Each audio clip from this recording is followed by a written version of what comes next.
and welcome to Good News. First up, Sky News revealed the downside of having mirrored floors. You're staring at your own personal black hole. Is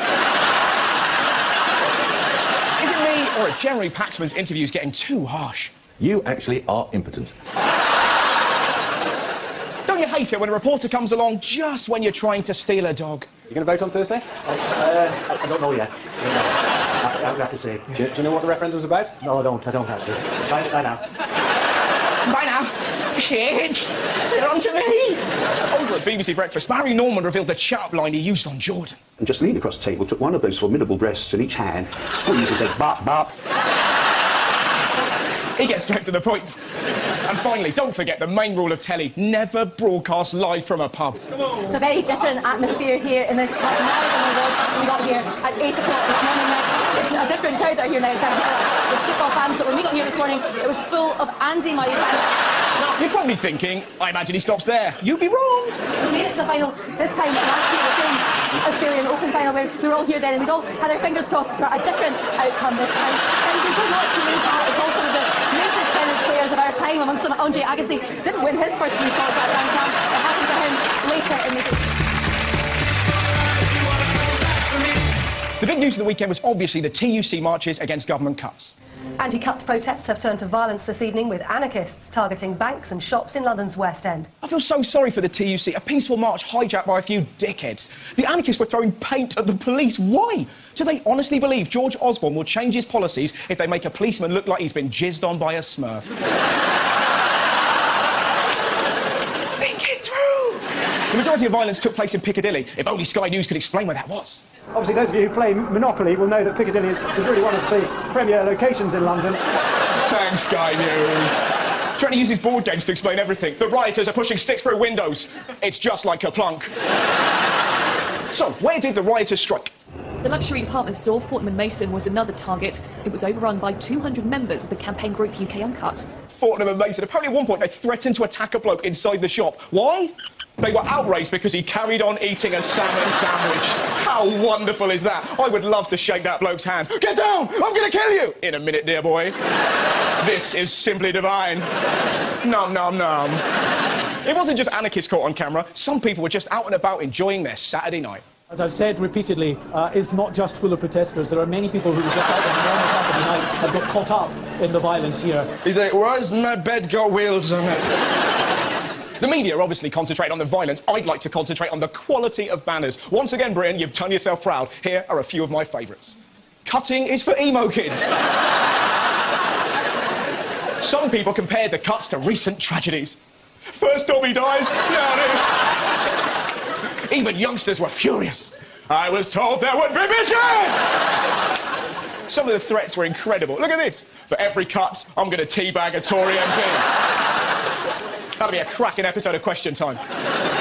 We're not the only people. Some people go, what's teabagging mean? You don't want to know. We're not the only people angry with the cuts. The Irish economy is also in tatters, and they've had enough. If anything, they're angrier than we are, as you can tell from this fantastic interview.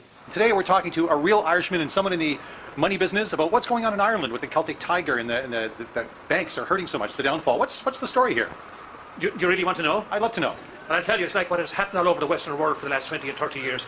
Greed, greed, and more fucking greed.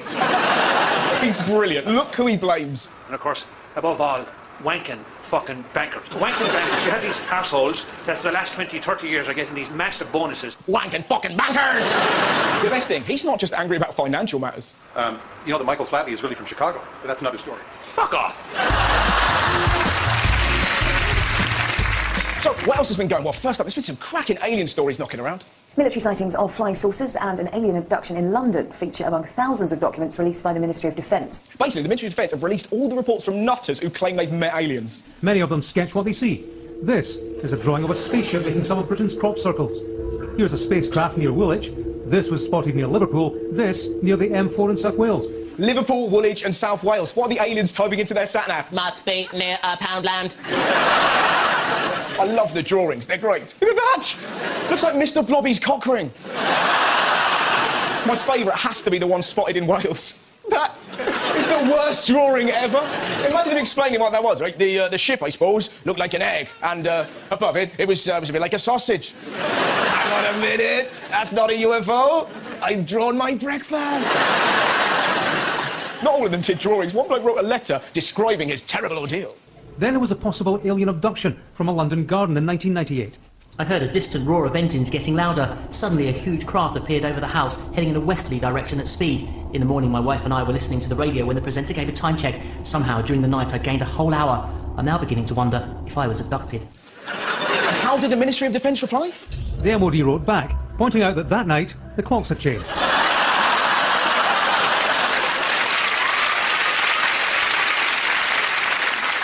So beautiful, isn't it? I'd love to see the rest of the letter. I put my rubbish out the other day, woke up in the morning, gone. Aliens. Gets worse, right? I told my wife I'd been abducted. Next day, she'd gone. Aliens. Not just her, all her clothes, all my money, and my brother. The aliens took my wife and my brother. Ah, oh, fuck, she's shagging my brother.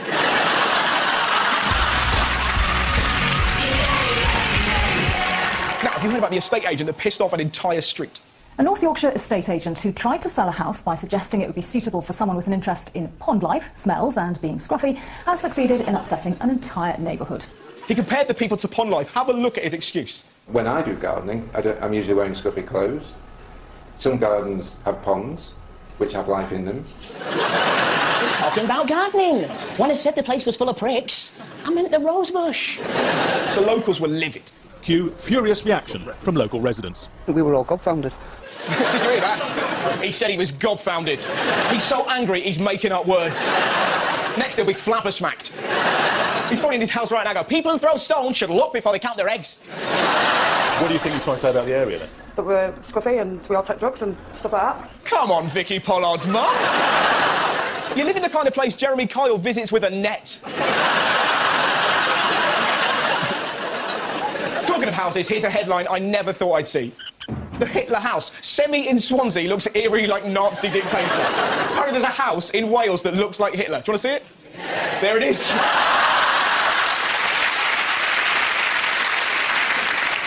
I love the fact it's made the papers. To be honest, I've seen loads of houses like that. I've seen one that looks like Amy Winehouse. I've seen one that looks like Wayne Rooney. Probably my favourite, a church that looks like Barry Chuckle. Moving on, here is a lovely story about a kid who was rescued from danger.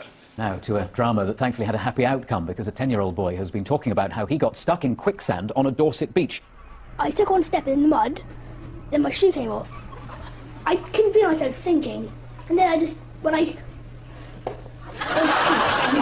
boy is brilliant. Now, most children would be traumatised, not him. Listen to what he gets angry about. They got those stretcher things and put them down on the mud, and 2 firemen came along. Then it was really hard to get out, and my shoe and sock came off. And my sock is still there.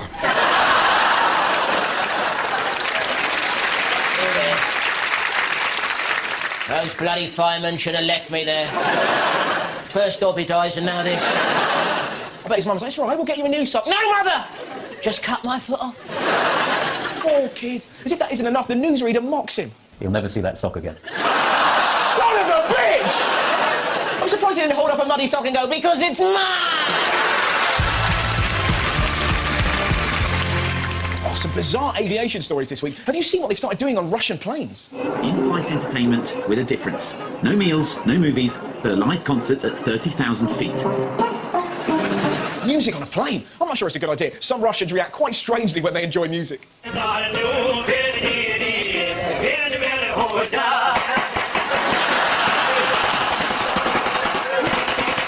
Let's pray they're big fans of Justin Bieber. But excellent, a few people applauding everyone else. He's my squirrel prince. For me, the best thing about the promotion is definitely this. The passengers don't actually know about the live concerts before they get on board, so a warm welcome's not guaranteed. They have no idea. Oh, sods, what if you got this? It's Friday.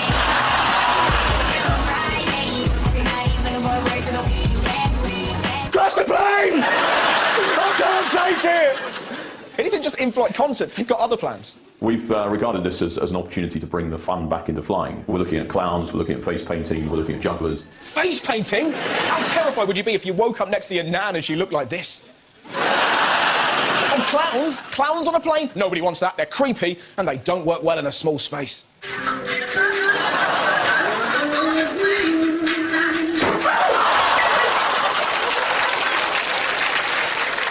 Mind you, Russian planes have got nothing on a new airline in Thailand. Look at this. PC Air launches as the world's first ladyboy airline. Ladyboy air stewards. I thought you weren't allowed baggage in the cabin. So what, it brings a whole new meaning to the phrase snakes on a plane. The trouble is, if we're having ladyboy airlines in Thailand, it's only a matter of time before we get budget versions over here, and nobody wants that. Here at Easy Boy, our staff are here to help you. Enjoy our wide range of delights. Excuse me. That's not... Do you have any nuts? Oh, you'd never ask. The best thing about our crew is you can talk to them about football. Right through. And enjoy the view. Easy Boy. Our landing gear is always down.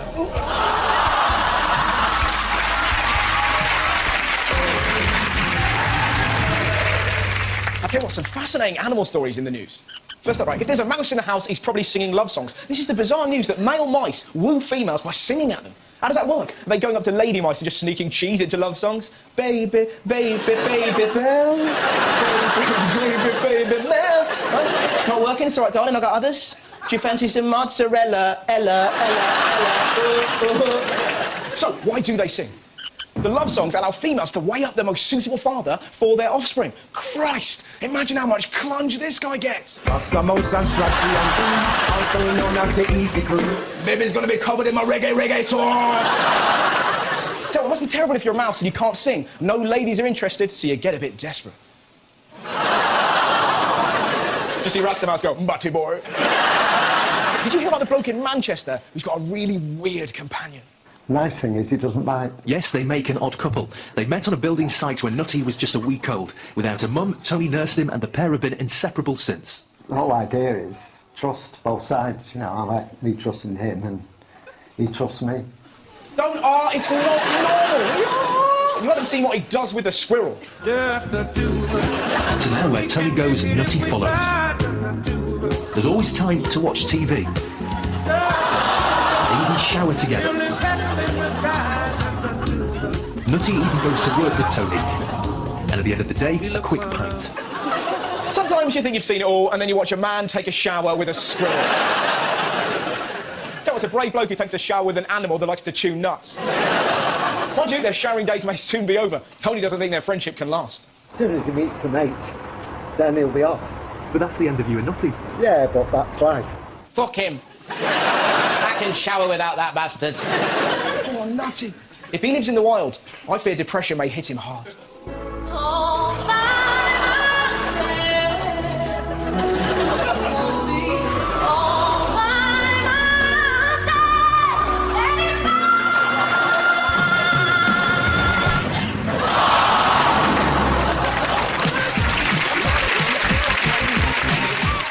That was the part of the show I don't know anything about. There's going to be a mystery guest who's been in the news, and I've got to figure out who that person is. So please welcome my mystery guest!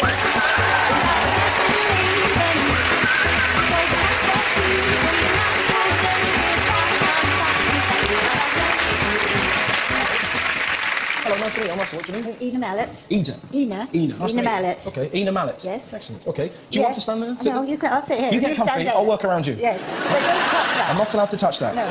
Okay. I wasn't going to steal from you. No. I wouldn't allow you to. You wouldn't allow me to? No. Okay. Now I want to test to see. Are you like a ninja or something? Why did you say that? Because you threatened to beat me up. Have I given a secret away? I don't know.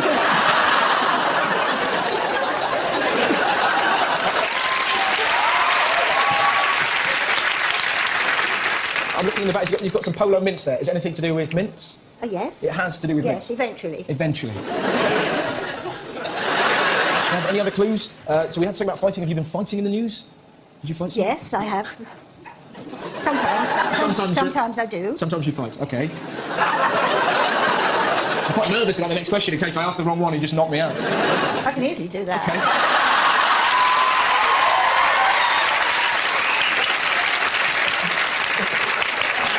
Oh, no, I didn't want... Am I supposed to laugh? Are you supposed to laugh? You can do whatever you want. Right? I'm going to need more. Why have you been in the news? I need to know. I'm an instructor for Spirit Combat Jiu-Jitsu. I've got 7th Dan black belt, and I'm the only lady in the world, as far as I know, who've got that. Wow, that is worth a round of applause.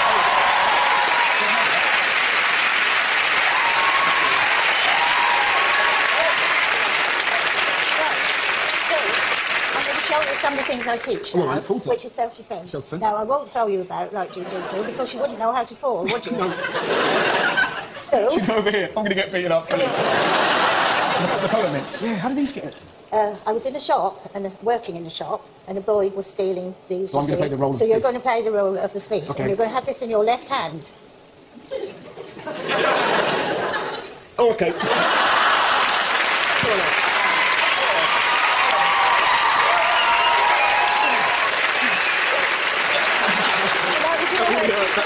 Really hurt. Right. Anything else you want to do to me? Yes. I'm going to burn my pubes? Yes. Why don't you have a personal minder? Yes, I would. That'd be great, wouldn't it? Right. Grab me. Look. Right.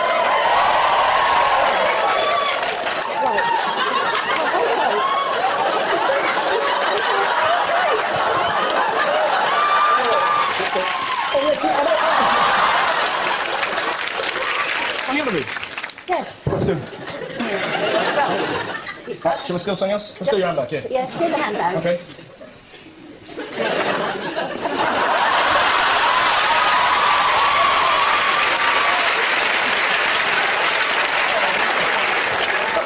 Excuse me, madam. Some bloke that looks like Adrian Phipps has just nicked a bag. What's the name? What's the name? It's some bloke. It's some butter. Hey, I got it back. Oh, that didn't work very well, did it? I got the bag. Yes. Right. Grab here then. Although we're not really meant to do this, but. So grab there. Yeah. Oh, wow. So strike. Strike with your hip.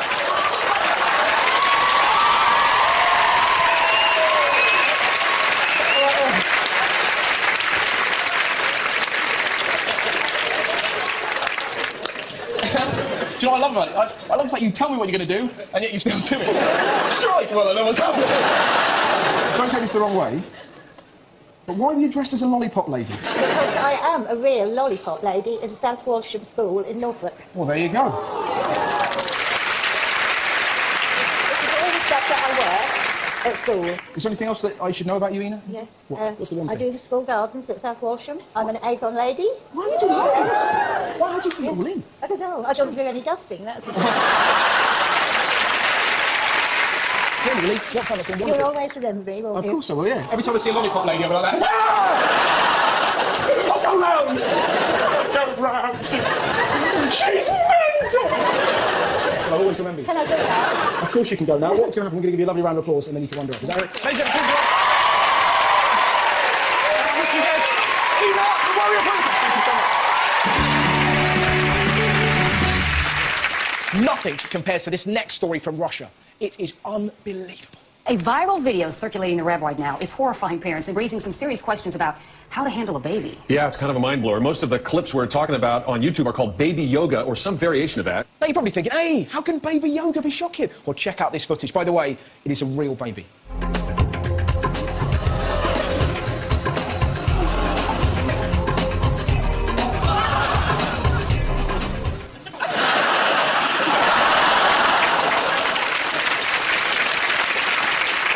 That is why cocktail barman should never babysit. I tell you, it's not very often that Josie Fritzl gets to look at another parent and go, bit much. It's a bit much, that. In case you're wondering, don't worry, the child is absolutely fine. I mean, his jumpers don't fit, but he's fine.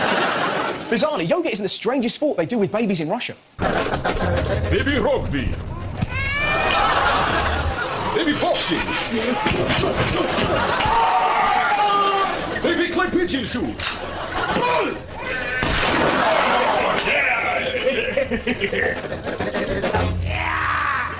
Russians.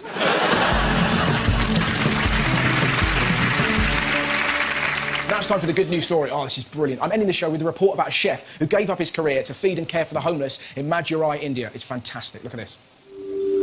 I finished my college here. I was working for Taj Group of Hotels, Bangalore. I saw a very old man. He was eating his own human waste for hunger. I thought, what is the purpose of my life?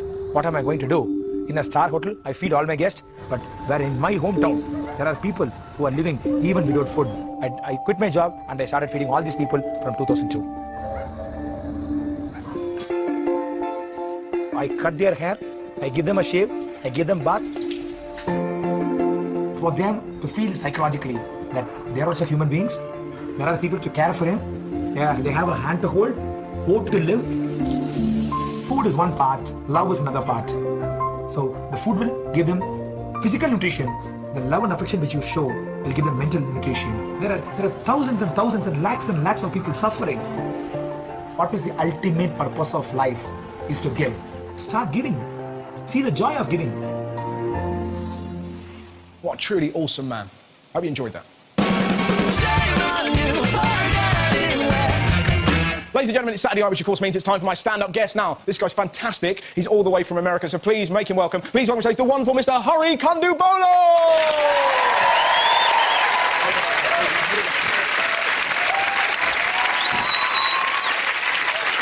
Hello. Hello, an absolute pleasure to be here. It's very strange to be an American in the UK, because in America, I'm not always an American. When people come up to me, they usually say, "Hey man, where are you from?" And I tell them, "I'm from New York City." Yeah. And then they're like, "No, I mean, where are you really from?" Which of course is code for, "No, I mean, why aren't you white?" Which is offensive, right? I'm being judged based on the color of my skin and not by my most important qualities, which of course are the softness and smoothness of my skin. Traits I have carefully cultivated with the extensive use of cocoa butter. Yes, friends, Hari Kondabolu uses cocoa butter. I use cocoa butter because it makes me smell like chocolate. And I love chocolate. For political reasons. No, because you see, in America, an American is assumed to be white unless otherwise specified. And that's why I like chocolate. Because when you first think of chocolate, you think of something brown. And if you think of white chocolate first, well, then you're a fucking racist. Honestly, who thinks of white chocolate in that situation? And that brings up the bigger issue. Why did we need white chocolate to begin with? What was wrong with chocolate exactly? It's chocolate. It's great. Why would you need to make white chocolate? Do you love the taste of chocolate, but can't stand looking at it? Well, then try some white chocolate. It's from the people that brought you white Jesus. So I was telling that joke recently in the States, and this man came up to me after the show, and he was really frustrated. He said, "I don't really like that white Jesus joke." And I knew we had an issue, because I've always considered that my white chocolate joke. So, different perspectives. And I asked him, "Okay, what issue did you have with my joke?" And he's like, "Well, I don't agree with you. I think Jesus was white." Well, that's fine. You can believe whatever you want to believe. Look, I don't believe in gravity, but you don't see me flying. You can believe whatever you want to believe, but the facts are the facts. Both Jesus' parents are from the Middle East. For all intents and purposes, they were brown. And two brown people cannot create a fucking Swedish tennis player. You cannot look like that. It looks like Bjorn Borg for no reason. It's impossible. And then he said, "Look, I'm not an idiot," which was debatable at that point in the conversation. "Look, I'm not an idiot. I understand what you're saying. But here's the thing. His mom, Mary, right? She was from the Middle East. She could be brown. But his father, as we all know, God, was white." Now, I really should have walked out of the room at that point. But I didn't. Because I wanted to know how this future joke was going to end. I'm like, what you're saying is crazy. You do realize this, right? Mixing brown with white does not create white. Any child or racist could tell you that. That's not the way it works. I was in India recently with a friend. We went to this museum in Hyderabad, and we saw this exhibit about ivory. And on one of the shelves, I saw elephants carved out of ivory. Did you miss it? Elephants carved out of ivory. And the name of the exhibit wasn't World's Most Ironic Deaths. I was stunned. My friend turned to me and he said, "This is crazy. Elephants carved out of ivory. That's like if I cut down a tree and carved a bunch of little trees out of it." And I said, "No, man. It's more like if I killed you and pulled out your teeth and carved little versions of you out of them." And he said, "Well, you don't need to kill me to pull out my teeth." And I said, "Yeah, I know." And he didn't find that funny. And fair enough. I threatened to break the first rule of friendship, which is, do not kill your friends. Arguably, this is the most important rule of friendship. Do not kill your friends, even if they have resale value. So after a show recently, it was late, and I was hungry. So I went to the supermarket, I bought myself a sandwich. I walked outside, I'm about to devour the sandwich in front of the supermarket, when I saw this homeless man out of the corner of my eye, and I started feeling guilty. So I went up to him and I said, "Excuse me, sir, can I buy you something to eat?" And he honestly said, "No, buy me a vitamin water." Wow. That is the best advertisement for vitamin water ever. To hell with basic needs. What is water without sugar and electrolytes? Now I realize some of you are thinking, "Hurry, we're in the UK right now. You said vitamin water. Surely you meant vitamin water." No, I meant vitamin water. That story happened in America, and that homeless person was not British, okay? There are no homeless British people in America. For two reasons. First of all, there would be visa issues. Secondly, as a result of the colonial legacy, there is an inferiority complex Americans have about the British, and therefore, your accents are highly employable. That man would have a job. One thing I've noticed of late is that Nazis and white supremacists, they like to take films like This Is England and American History X, and they take clips of those films and put them online out of context of the rest of the films. They take clips with hate violence against minorities and crazy violent speeches and things like that. They put them up without the context of the rest of the film, and underneath you have comments from Nazis and white supremacists, white nationalists, saying things like, yes, white power, white revolution, these films speak to our needs. No, they don't. The films do the exact opposite of what you want them to do. They're about how terrible racism is. You can't take clips from these films out of context and put them up and pretend they mean what you want them to mean. That's like if I like the movie Jurassic Park and put up a bunch of clips of dinosaurs being awesome, and underneath there were a bunch of comments that said, dinosaurs are awesome. They should totally be brought back. No! That is not the enduring lesson of Jurassic Park. The lesson of Jurassic Park was, do not bring dinosaurs back. They'll kill people. That is the only lesson of Jurassic Park. Actually, it's more like if I was a dinosaur, and I put up a bunch of clips of dinosaurs killing people, and underneath a bunch of dinosaurs commented, yes, dinosaurs are awesome. Fuck people. What I think I'm trying to say is that racists, like dinosaurs, should be extinct.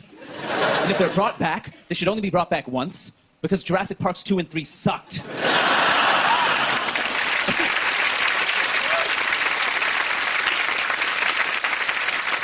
Some of you thought that was a joke about racism. It was about dinosaurs. I lived in the UK once before. I lived in London a couple of years ago, and this is probably the strangest thing that happened during my time there. I was hanging out on Liverpool Street in East London looking for Brick Lane, which is right near there, but I couldn't find it. And I kept going around in circles. And I saw this woman, and I asked her if she knew where Brick Lane was, and she didn't know. Not a big deal, right? I'm about to walk away when this woman grabbed me, and she looked me in the eye, and she said, excuse me, do you go to church? And I thought she meant, do I go to her church? And I said, no, I'm sorry, I don't go to your church. And then she's like, okay, because I go to church, and I believe in Jesus Christ, and I think you should believe in Jesus as well. Wow. How did you get from this part of the conversation to that part of the conversation so quickly? It's like she thought to herself, he does not know where Brick Lane is. Clearly, he is lost in all aspects of his life. I will help him. Jesus, perhaps you've heard the name before. Yeah, perhaps. That name has gotten around, mostly through word of mouth and pamphlets, and bullets were used at some point, I believe. Yes, I'm familiar with this Jesus figure. He looks like Bjorn Borg. We discussed this earlier. He looks like a Swedish tennis player. Yeah. No, I think she meant well, but it was kind of annoying, and I wanted to end the conversation, but I wanted to be polite. She was being nice enough, and I said, excuse me, miss, thank you very much, but I'm a Hindu. All right? I'm taken. All right? I have a box to check. And it didn't matter. And I know it didn't matter because she said, it doesn't matter. It doesn't matter what you are or who you are. Jesus loves you. Jesus loves me. Jesus gives me strength. Jesus gives me direction. Oh, okay. Well, then can you ask Jesus where Brick Lane is? Because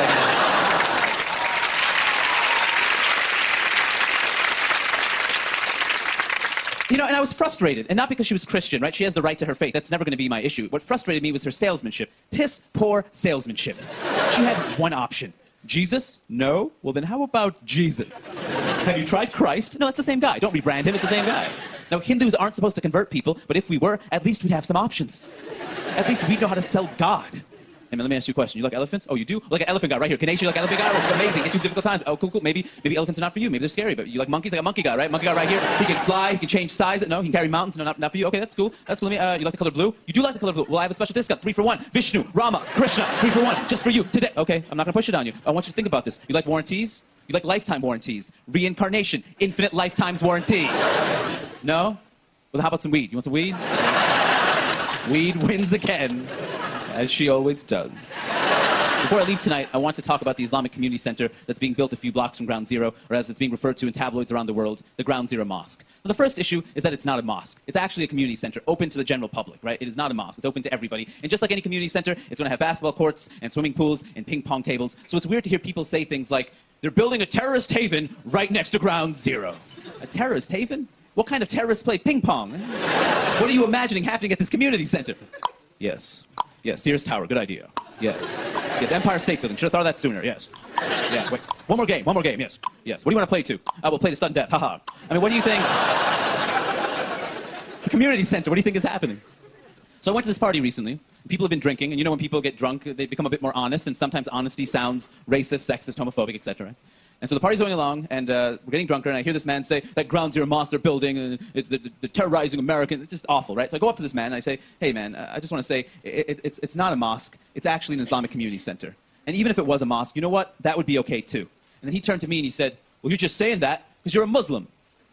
And I said, actually, I'm not a Muslim. I'm a Hindu. And he's like, well, that's like the same thing. And it's not the same thing. The first clue is that there are two different words. Also, Hindus and Muslims have been killing each other for hundreds of years.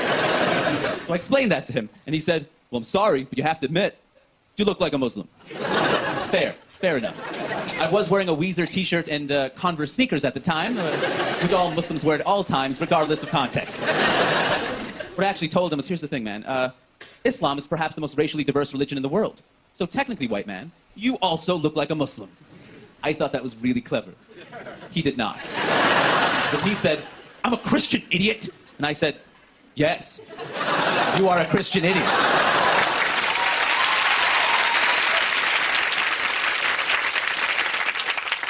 And then he said, what? What is that supposed to mean? And that's when I lost my temper. Because the religious intolerance, I know how that works in the world, right? But that was a basic grammar joke, man. I moved the comma to the right. If you do not understand a basic grammar joke, then we have nothing in common. All right, thank you so much, everyone.